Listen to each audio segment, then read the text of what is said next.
जब हम बहादुरी की बात करते हैं तो जहन में एक तस्वीर उभरती है। घोड़े की पीठ पर बच्चे को बांधे और दोनों हाथों में तलवार लिए एक रानी। ये तस्वीर है हिम्मत की, विद्रोह की और अपने स्वाभिमान के लिए लड़ने की। ये कहानी है झांसी की रानी लक्ष्मीबाई की। सुभद्रा कुमारी चौहान की ये पंक्तियां आज भी हम सबके दिलों में जोश भर देती हैं। ये सिर्फ एक कविता नहीं, बल्कि एक पूरे राष्ट्र की आवाज है जो उस वीरांगना को सलाम करती है।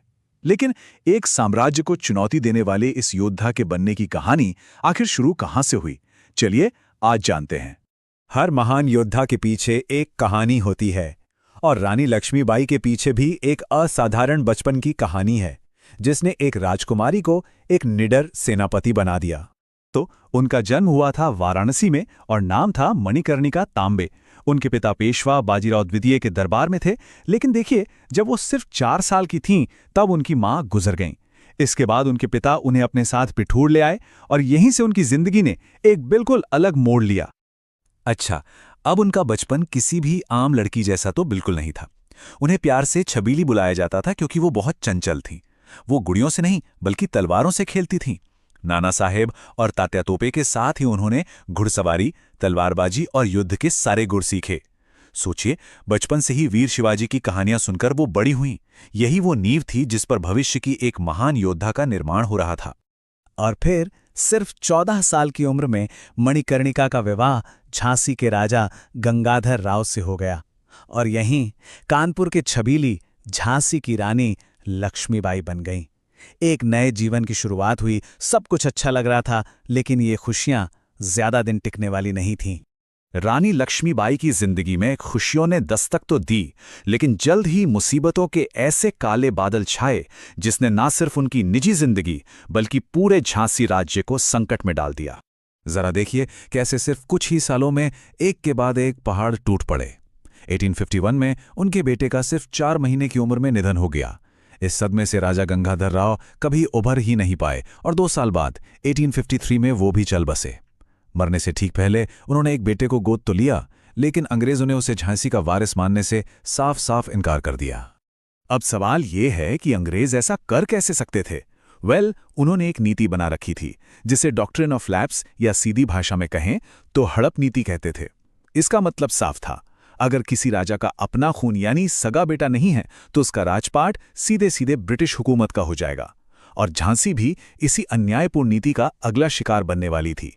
जब हालात ऐसे हो गए कि रानी से उनका घर, उनका राज्य, सब कुछ छीनने की तैयारी हो चुकी थी, तब उस रानी ने विद्रोह का वो बिगुल फूका जिसकी गूंज इतिहास में हमेशा के लिए दर्ज हो गई। जब ब्रिटिश अफसर ने रानी को किला खाली करने का फरमान सुनाया तो उस 18 साल की विधवा रानी के मुंह से जो शब्द निकले वो अमर हो गए, मैं अपनी झांसी नहीं दूंगी। ये सिर्फ एक वाक्य नहीं था, ये उस वक्त भारत के स्वाभिमान की ललकार थी। और एक बात समझनी बहुत जरूरी है, झांसी की ये लड़ाई अकेली नहीं थी। उस वक्त पूरे देश में अंग्रेजों के खिलाफ गुस्सा उबल रहा था। कहीं राजाओं की पेंशन छीनी जा रही थी तो कहीं किसानों की जमीनें हड़पी जा रही थीं। और फिर गाय और सूअर की चर्बी वाले कारतूसों ने तो सैनिकों के धर्म पर सीधा हमला कर दिया। मंगल पांडे की शहादत ने इस गुस्से की आग में घी डालने का काम किया। अब कहानी अपने सबसे अहम मोड़ पर पहुंचती है, जहां रानी लक्ष्मीबाई एक शासक से एक योद्धा बन गईं। ये दौर था झांसी की घेराबंदी और उस अंतिम महासंग्राम का। ये लड़ाई कितनी मुश्किल थी इसका अंदाजा आप इसी से लगा सकते हैं।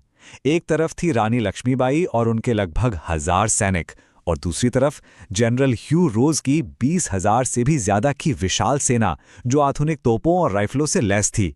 ये एक नामुमकिन सी लड़ाई थी, लेकिन रानी ने हार मानने से इनकार कर दिया। जब झांसी का किला दुश्मनों से घिर गया और बचना नामुमकिन लगा, तब रानी ने जो किया वो इतिहास बन गया।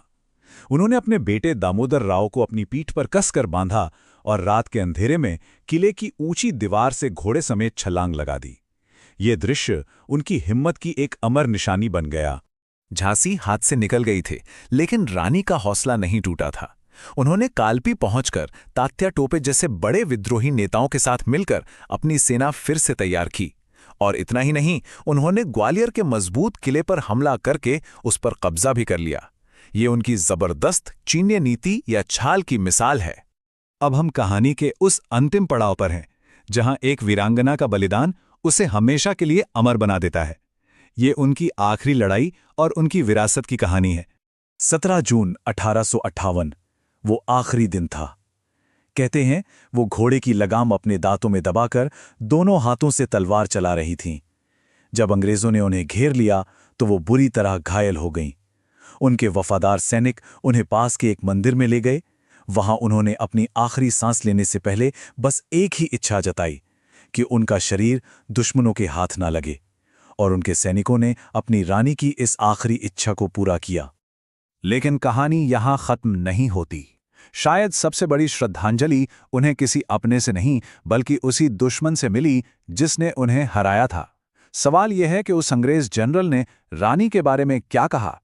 जनरल ह्यू रोज ने अपनी रिपोर्ट में लिखा, यहां वो औरत सो रही है जो विद्रोहियों में अकेली मर्द थी। सोचिए, एक दुश्मन से मिली ये श्रद्धांजलि रानी लक्ष्मीबाई की वीरता का सबसे बड़ा सबूत है। उनकी कहानी हमें सिखाती है कि सच्ची हिम्मत और नेतृत्व किसी भी परिस्थिति या बंधन से परे है।